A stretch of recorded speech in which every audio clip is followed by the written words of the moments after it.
to the Mob Mentality Show. My name is Austin Chadwick, and my co-host is Chris Lucian. And excited about a fun conversation today we're about to have with Alan Holub and Rob Williams.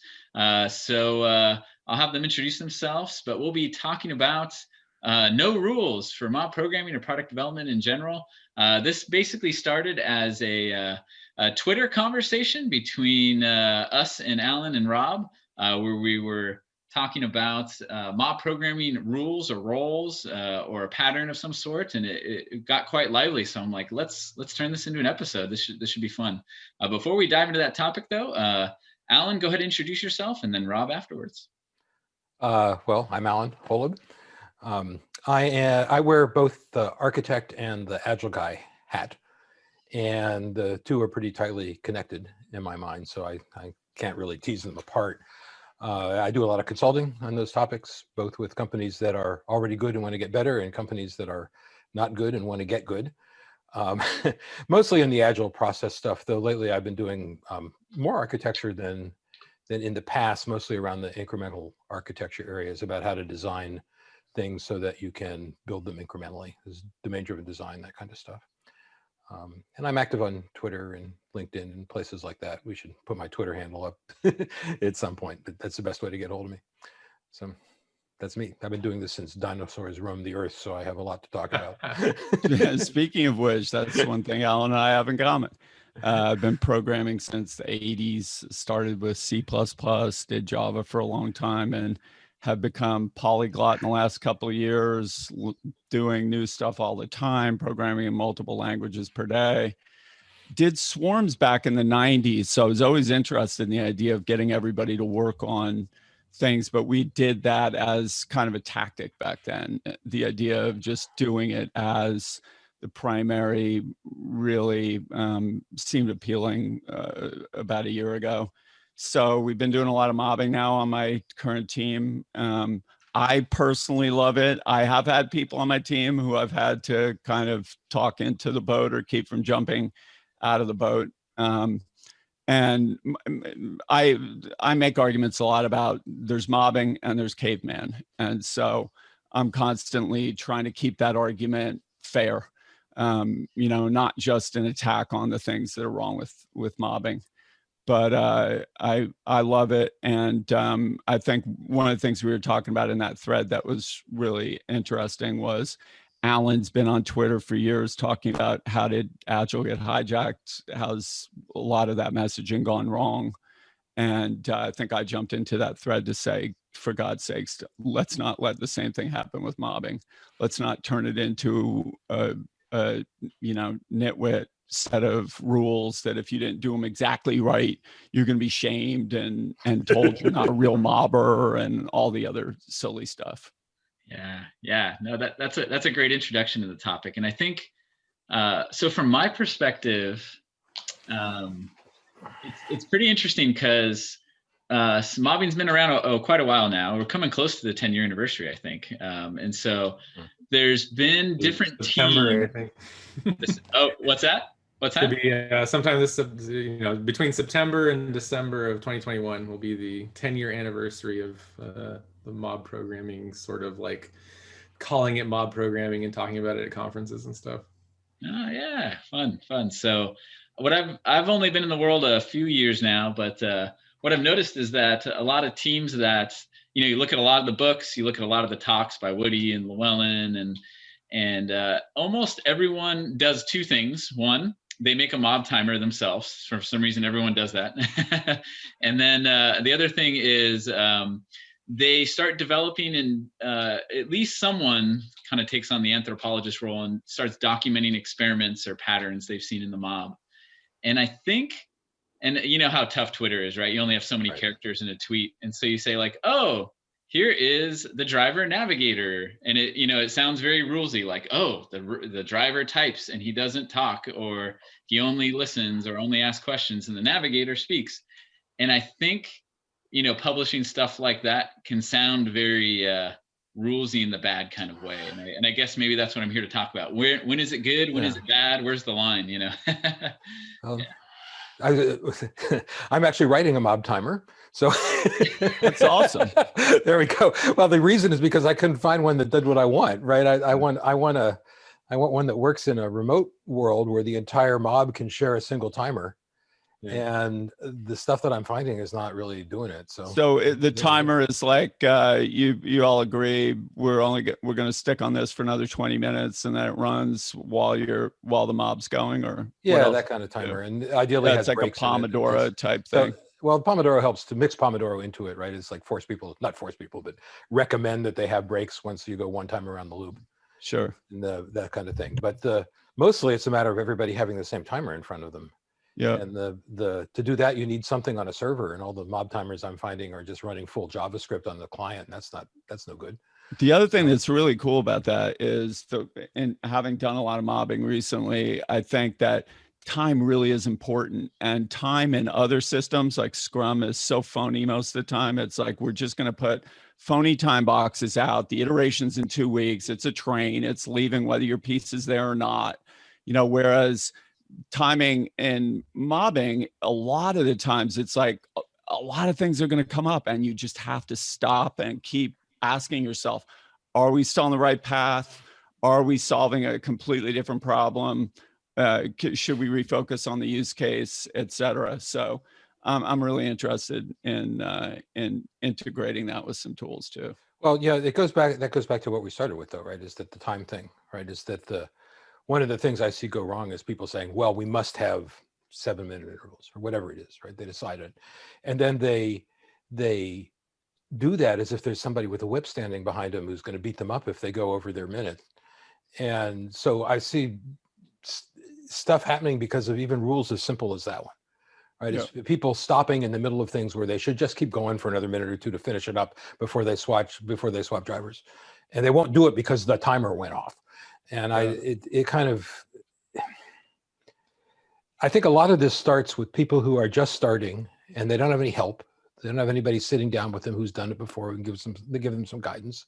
Yep. So they feel that they have to have rules to work from, and they follow them rigidly and they never stop. Yep. And there's a lot of risk in there, right? When I do mobbing, I use mobbing for all of my classes. I don't do any hands-on classes that are not mobbed anymore. But they've got me sitting there helping them. So that works a lot better than somebody sitting down with a bunch of rules and deciding to implement the rules. And that's my fear about these rules, these lists of rules. Yep. That people will take them as prescriptive. And the more there are, the more prescriptive it is, the more things you have to do, the more obstacles there are to starting, because there's so many rules to learn that you feel like you can't even start because you've got to learn all this stuff first before you can even start going. And it doesn't work for me. If you want to identify patterns, okay. Anti-patterns in particular, I think are useful. Things like runaway drivers and that kind of stuff. It's useful to kind of go with that ahead of time and sort of be able to head off problems before they come up. But the flip side of that, the pattern side rather than the anti-pattern side, I'm kind of dubious about. Is at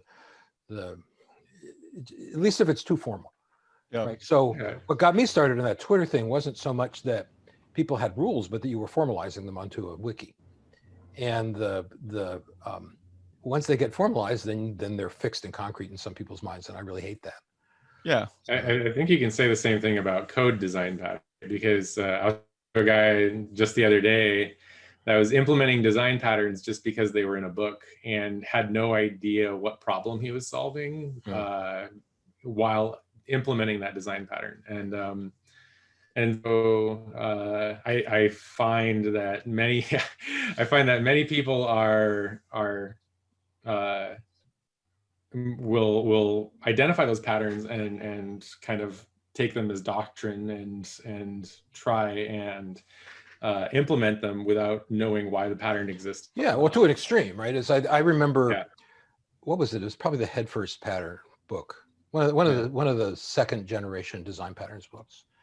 And it was getting slammed on Amazon reviews because the examples were not identical to the examples in the Gang of Four book. They said that basically this guy had this notion that it was cut and paste. And if it didn't look exactly like the thing you cut out of the Gang of Four book, it was not a design pattern. And that That's no fun. author who was talking about design patterns knew what they were talking about unless their examples looked exactly like the ones in the Gang of Four book. And now people walk around saying the Gang of Four book is useless because the examples are in C++. Yeah, right, exactly. What kind of insane argument is that? But also the other thread going through this conversation that's super interesting is the parallels, a parallel in the real world to the domain of cooking and food, which is most people, when they get interested in baking or cooking, they get obsessed with recipes and they get into this mind frame of like, I must have done something wrong. I've got to go back, and just because all I'm here to do is figure out the formula to produce the output that I want. And that would be, I mean, mobbing can't, if it turns into something like that, it'll be a complete farce and a charade. I think one of the things that's great about mobbing is it's the exact opposite. We're sitting there saying, even if we did caveman and we let people take their piece and go on it on their own, we're presuming that there's some linear path that they're going to follow and nothing's going to happen to them while they're doing it that would, necessitate or benefit from additional conversation, et cetera.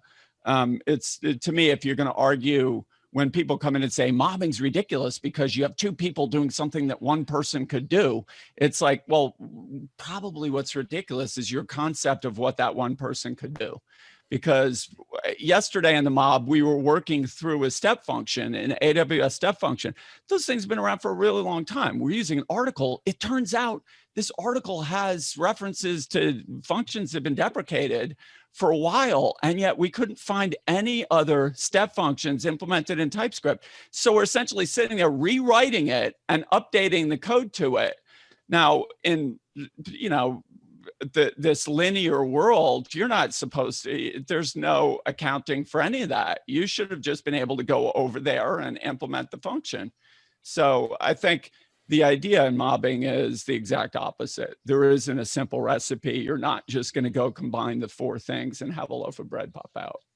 And this challenge is a kind of an assumption I've had for a while, because I think there's two sides of me that are fighting, and maybe you can help me resolve it. So one is, if you have kind of the spirit of mobbing internalized already, and then you go to like a pattern library that someone's published, and I read the gist of it. It has like, in this context, if you're having these problems, maybe try this experiment because we had these results. It's kind of like, I'm just sharing something and try it and see if it helps you. And in certain cases, I'm like, yeah, we are having these problems. And I tried the experiment in the pattern and it really helped us and we love it. And we've tried it, when those problems pop up again. But then like you said, there's this problem of it becoming a set of rules. And I think it reminds me of a saying that maybe it applies to mobbing. Mobbing can't be taught through a rule book. It has to be caught, so to speak, from someone who's done it well. You know what I mean? Or because you have to be in the flow, in the context of the team that's learning it to kind of show them the ropes. Like you can't hand them a rule book. I think that's true. That's absolutely true. Because certainly when I go in and teach it, people pick up on it almost immediately. And the same with the resistance thing, right? Every time I've gone in to do a mobbing class, people are going, I don't know that this is going to work. And then by the 2 or 3 days later, they're saying, I don't know how we ever worked without doing it this way. So there's a lot of suspicion up front. But the other thing, right, to make another parallel with design patterns, it's all context specific. Right? Every one of those rules is going to be context specific. Yeah. And the risk of a rule book is that people lose the context. You think I should be following all of these rules without thinking about where does it make sense? What context does it make sense? Or even skipping past the detail of like, oh, you do retrospectives and modify your process. So Scrum for you should not look like Scrum for everybody else, right? Yes. Like all of it has kind of, I think people have a tendency to kind of like read the parts that they like and then take that back to everybody that they're excited about, and then it gets misinterpreted, right? It's kind of like the telephone problem. They don't read the Scrum. They don't read the Scrum guide at all. But the new one, this latest Scrum guide a month ago, right? The 2020 version, is the first one that is actually describing an agile process in my mind, because it is the first Scrum guide that does not require a retrospective to produce a result that fits within the Scrum framework. Nice. Yeah. Right. It's the first one. And so it's actually possible there's an escape clause now, right? You can retrospective yourself out of Scrum, and that never was the case before. And part of that was because there were too many goddamn rules, excuse my language. And so again, we got back to the rules for mobbing, right? And here we have all these rules again, right? It's too easy for people to fall into prescription. Yeah. Unless there's a specific rule that says there are no rules. Or rule number one is there are no rules. There are no rules. well, also the other thing I think that's pernicious about wanting to go to rules is I can't think of a time when I've engaged in a conversation with somebody who was down on mobbing where their argument wasn't ultimately an efficiency argument. And the efficiency arguments they're stupid in a lot of ways, but one of the main ways they're stupid is they presume knowledge of planning. And this is another thing that if you read back through Alan's tweets, he goes on some planning tirade at least once or twice a week. Which are awesome, by the way. But the other thing too is that whenever you get into conversations like that, you have to remind people of what a counterfactual is. You can't argue that I went the inefficient way unless you can actually prove to me that this other path would have gotten me to the same place in less time. So those kinds of efficiency arguments are really silly. And thinking that rules are going to keep you more efficient, that's also, there's a psychology part of that, right? So you take psychology of the rational versus the irrational, or put it Nietzschean terms like Apollo versus Dionysus. Everybody thinks if you don't have rules, then it's chaos. It's just total anarchy. You're not going to get any productivity at all. They're all just going to sit there and do whatever they feel like doing, and your product's never going to get released. That's part of the reason why I think Alan's story before is the truth. It's like you get people walking, then when they get to their first thing, they're like, oh my God, I thought I'd never deliver anything using this technique. Now that I have. So yeah, the rules, I think, serve those two purposes. They try and make the control freak Apollonians feel good, and they try and make it feel like they're squeezing efficiency out of the team who dared to ask for a paycheck like Oliver for another bowl of mush, Yeah. So I guess my follow-up question then is, I think any of these pattern libraries or roles or these kind of things you've seen in the mobbing world that are shared online, there's like a repository of them and things. I don't believe, I think the people who have shared them, me being, I've contributed a couple patterns to them, so maybe I'm guilty here, but is the intention is, wow, we ran this experiment and it was really cool and it really helped us. I want to share with other people this because maybe it'll help them too. And it's not like I'm giving you a rule book, I'm trying to share, hey, I found some cool stuff. How do I share this with you? That's not a pattern though. Yeah. Right. Maybe that's the problem, is calling them patterns, right? Is having an accounting, right? We had this problem and here's how we solved it, and that might work for you. That's great. But that's not a pattern, right? A pattern is when you look at that's what I would call a case.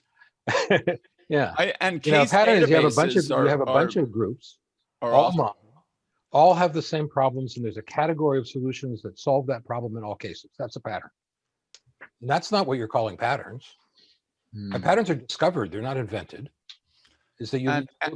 And the other thing your question begs also, which is super interesting, is I've had so many conversations with people about patterns where I'll say to them, well, let's walk through composite or some pattern.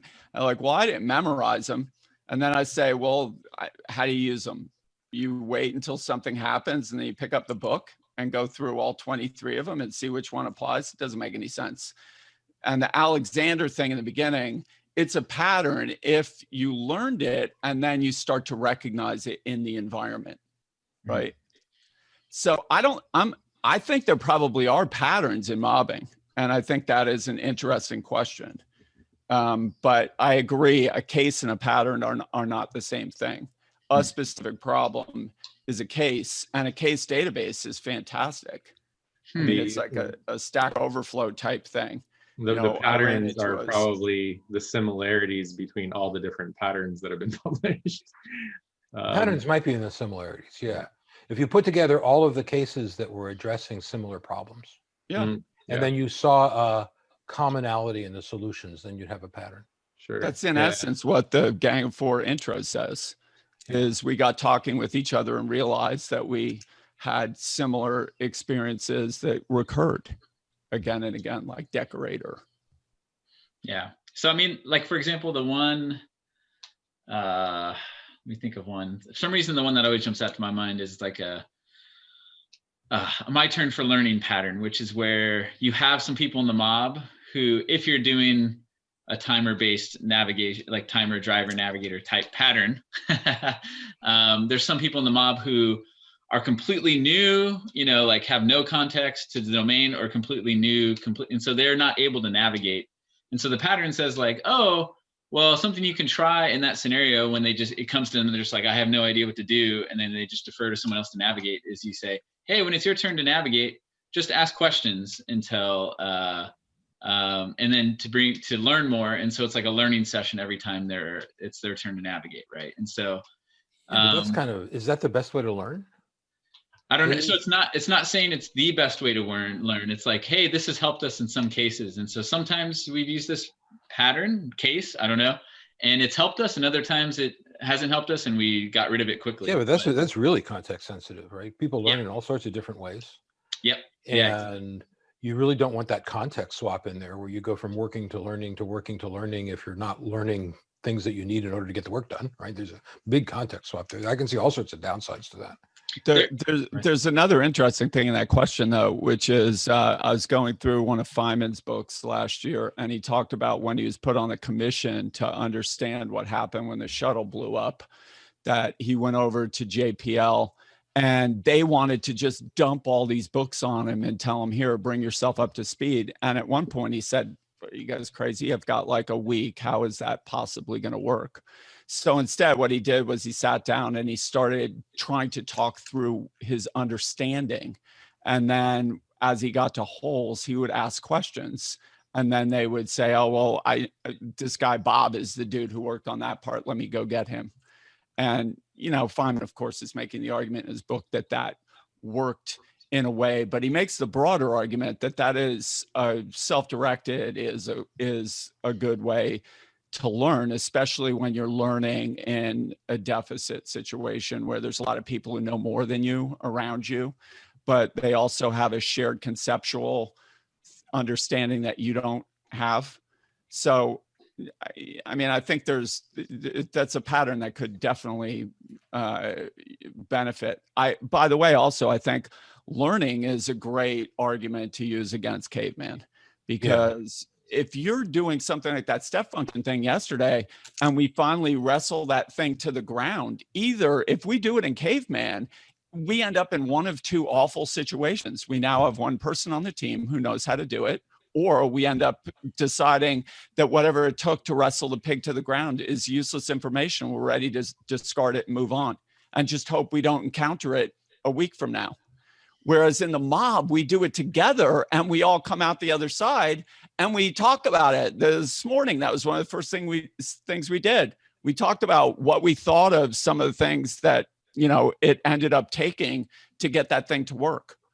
And then we move on together. So, and Alan's made these arguments a couple of times in Agile in general, is that if you see learning as done in a post hoc JIT fashion, then by definition, the team is always behind and, filled with holes that you're just waiting for a failure to prompt, to allow somebody to free enough resources for somebody in management to be willing for you to caulk that hole.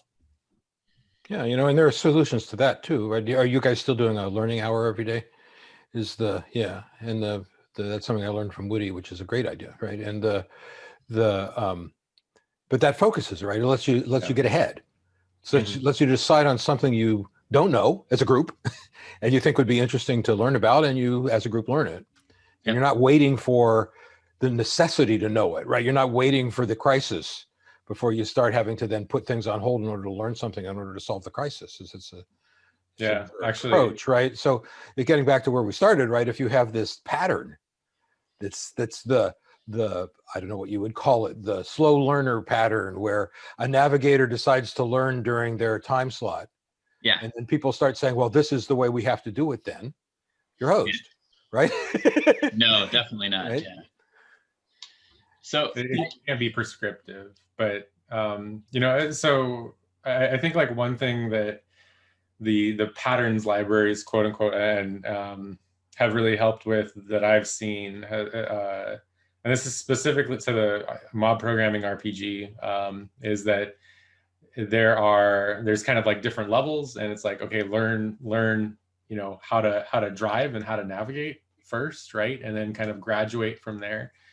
And so I like this idea of just saying, if you don't have somebody to teach you, and this has happened, right? Like I've been asked on Twitter, how do you do this when you don't have physical access to somebody who's done this before?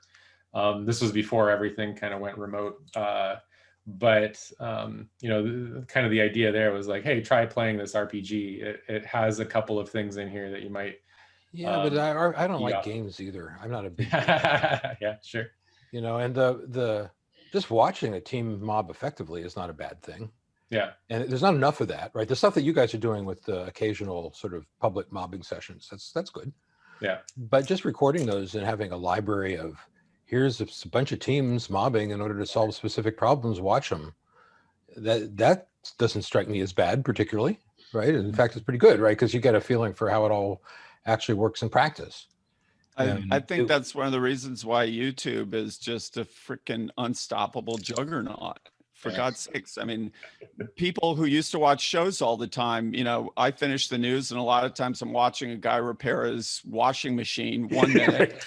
And then I'm like listening to a guy make an argument about how easy it is to tack PEX up under your floor and have radiant heating. I'm like, oh my God, that looks outrageous. So and the other thing about what Alan's saying that's kind of interesting too is back away from patterns for a second and say, maybe you just end up with reams of that stuff. I mean, we're using Google Meet for ours. So we're recording every single mob session. Then Google provides a transcript. And my dream is to be able to produce excerpts and to be able to do things where you could do searches and stuff like that. Because hey, we will have touched step functions, for instance, 4 times. You know, this time, that time, this time, and maybe just even end up with indexes that allow you to dig back into that content or to catch people up. I think the other really interesting thing that runs through this part of the conversation too is the other part of learning that Caveman just completely leaves out is Caveman assumes everybody is at their desk at all times. In the same way that computers, you know, when you learn how to write code for mobile devices, the first thing they teach you is the server is not there all the time. If you write your app, assuming that your app will be an utter failure and it will be deleted by 80% of people who install it. And so I want a mobbing team where I'm not sitting there going, oh my God, it's 10 o'clock and Dave's still not here, right? And if Dave comes at 10 o'clock and we've been mobbing for an hour, we have a little work log, we've recorded the whole thing, you know, he can skip through that and he can catch himself up. So learning is not only, hey, we let these guys be totally non-productive and play around with some new function. It's also learning your own stuff. It's making sure everybody on your team is staying up on where everybody is. Yeah. No, I like that a lot. And that's super cool. You're sharing about you guys recording and then having the notes and stuff like that kind of automatically made. That's incredible. And, you know, so we have a playlist we created that's us remote mobbing at a conference.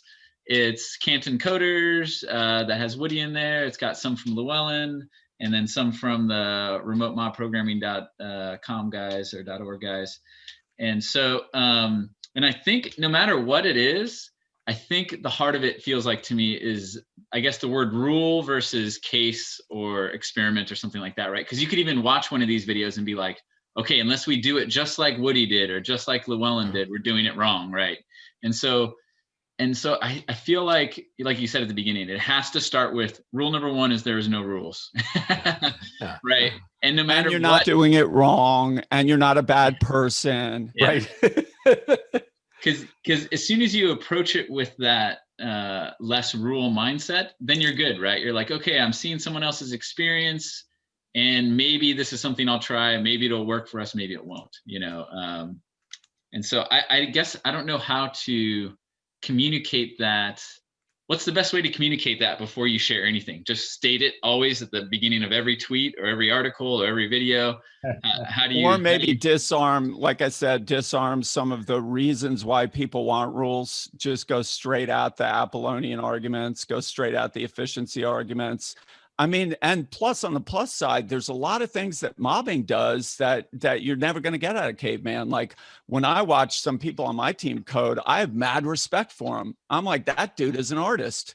It's like caveman. You never see your cohorts work. What kind of an insane setup is that? There's no learning from the. There's no learning. Yeah, you can't learn how to get better. You can't get better. Yeah. Yeah.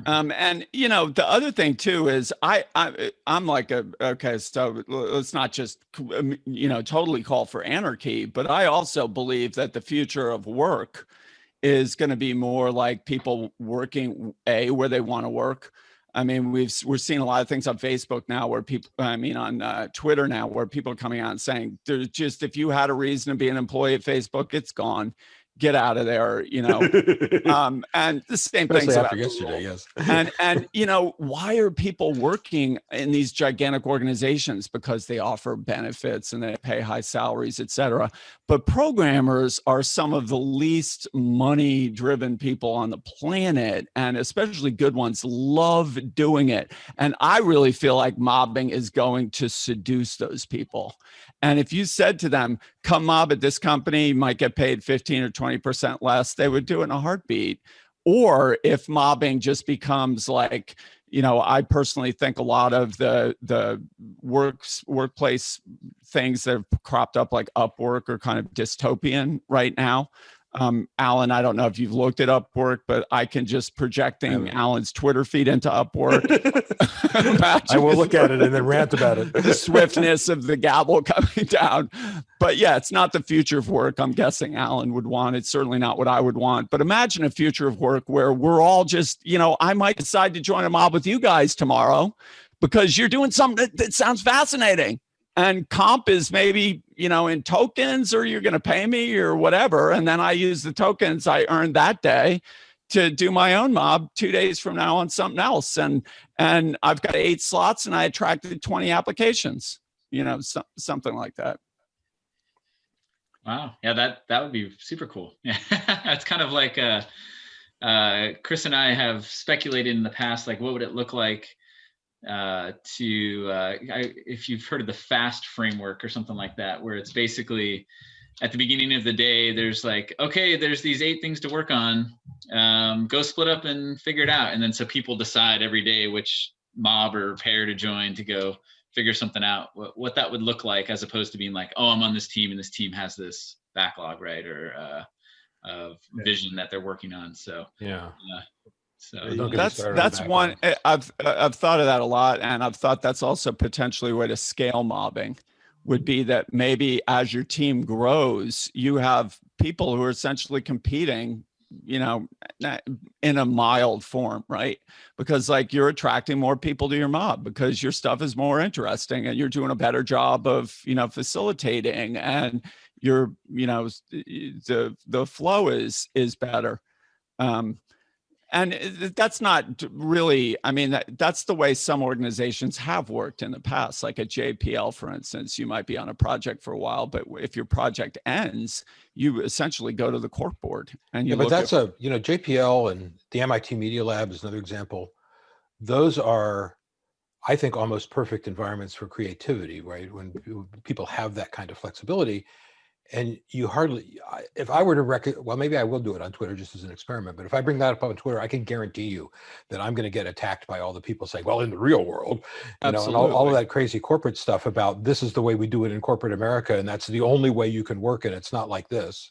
Yep. right? And As soon as that phrase, the real world, comes into the conversation, kaboom, it's blown up. Yeah, exactly. It's That's one of many, but that's probably the biggest one in the real world. All And by the way, on this topic, Alan, if they drop that one on you, you can ask them, when's the last time you dropped a lander on Mars? Well, yeah. That's kind of real other world, if that's your argument. Yeah. Yeah, But but it comes up a lot.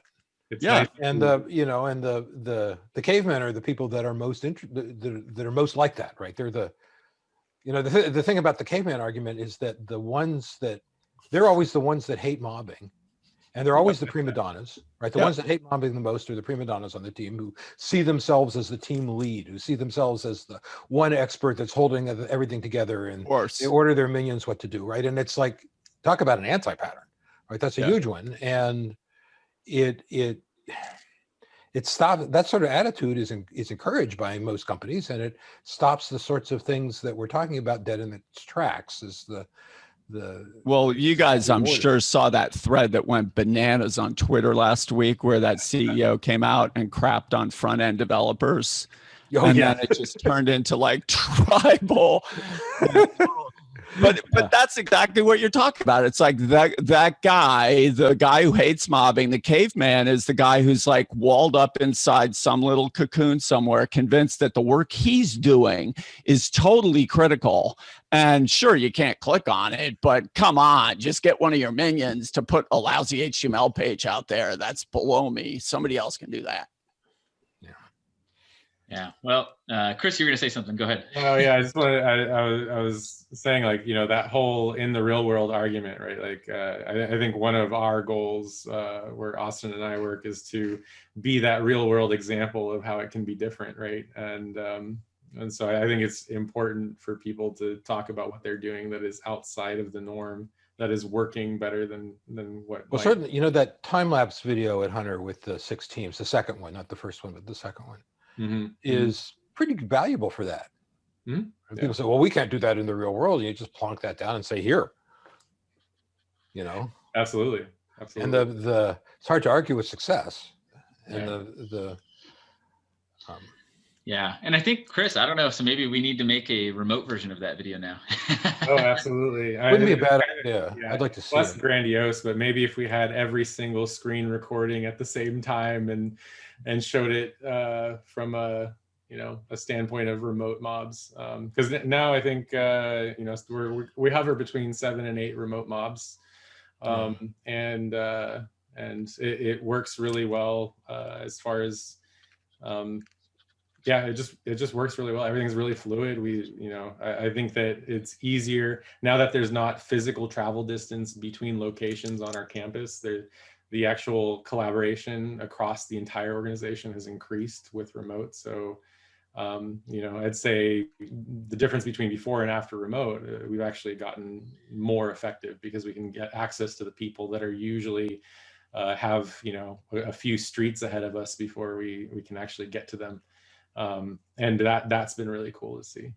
Well, that's kind of a false dichotomy, though, is that we can do the connectivity stuff that we do now with remote, even if we're co-located occasionally. Yeah, but you're mentally not there, right? Like, so the thing that I noticed beforehand is, because we were already saying, hey, just call the person up and put them on a video call, but it just wasn't the go-to. Like, no one thought of it as the default mode. And now that it is forced to be the default mode, there's no question about it. And the likelihood that somebody's going to pick up the phone is, multiple times more than what it was back then. And it's because it's like, oh, they're going to be by in 30 minutes. Let's just wait for them to get here. And all of a sudden you have all this queuing start happening. And what I've noticed where, it's like partial remote versus everybody remote. I think the everybody remote has forced behavioral change across the organization. I guess it's a little off our topic, but it's I think it's been cool to see that forcing the issue has created a mental shift, and that has meant that you now instantly have access to the person that before you had access, but now it's actually a reality. And that's very much a cultural issue inside Hunter, though. It's that some of the companies that I've worked with, they could never do that. You know, and part of it is things like a false sense of politeness. Oh, we can't interrupt. Yeah. You know, and there's a bunch of kind of, I can see that as being a really good thing. What you're describing is really good. And I can also see it as being really hard for a lot of companies to pull off.